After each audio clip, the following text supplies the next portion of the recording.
ఇక్కడ వచ్చిన మీడియా వాళ్ళు అందరికీ నమస్కారం. భారతీయుడు తీసేటప్పుడు నేను సీక్వెల్ తీస్తానని ఒక్క థాట్ కూడా లేదు.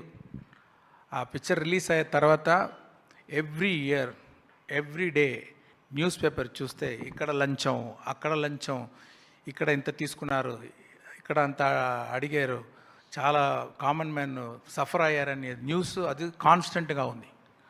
ఎప్పుడు ఈ న్యూస్ చూస్తే నా మైండ్లో వచ్చేది సేనాపతి భారతీయుడి క్యారెక్టరే.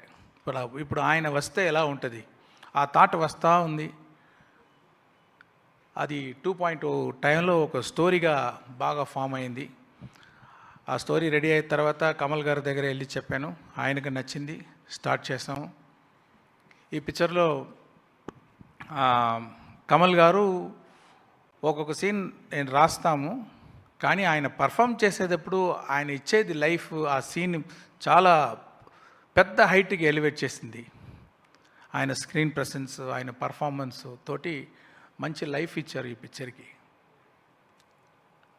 తర్వాత సిద్ధార్థ్, బాబీ సింహ అండ్ రకుల్ ప్రీత్ సింగ్, వివేక్, సముద్రగని గారు, బ్రహ్మానందం గారు, నెడుముడి వేణు గారు, వీళ్ళందరూ వాళ్ళు ఎక్స్పీరియన్స్తో ఈ క్యారెక్టర్స్ అన్నీ స్ట్రెంగ్త్ ఇచ్చారు ఈ పిక్చర్కి.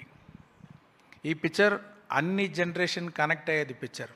ఇప్పుడు రిలీజ్ అయ్యేది 1996, ఆ జనరేషన్ నుంచి ఇప్పుడు 2024 ఈ జనరేషన్ వరకు అందరికీ కనెక్ట్ అయ్యేది పిక్చర్ ఇది.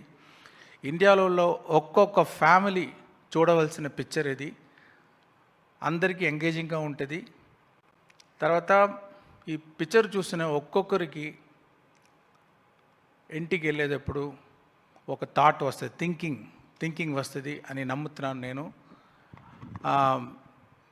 ఈ పిక్చర్లో పనిచేసేది ఒక్కొక్క టెక్నీషియన్ కోసం ఈ పిక్చర్ చూడవచ్చు. అనిరుద్ మ్యూజిక్, సాంగ్స్ కోసం, రవివర్మన్ సినిమాటోగ్రఫీ కోసం, ముత్రాజ్ ప్రొడక్షన్ డిజైన్ కోసం, శ్రీకర్ ప్రసాద్ ఎడిటింగ్ కోసం, విఎఫ్ఎక్స్ శ్రీనివాస్ మోహన్ కోసం ఒక్కొక్కరికి చూడవచ్చు. వాళ్ళందరూ అంత మంచి బెస్ట్ ఎఫర్ట్స్ ఇచ్చారు. ఈ పిక్చర్ని భారతీయుడు వచ్చేటప్పుడు సపోర్ట్ చేసిన మీడియా మీ అందరినీ కోరుకుంటున్నాను, ఈ పిక్చర్ కూడా సపోర్ట్ చేయండి. ఇది రిలీజ్ చేస్తున్న సురేష్ బాబు గారికి నా థ్యాంక్స్ అండి. Thank you. Thank you so much, sir. We are very happy to hear from you.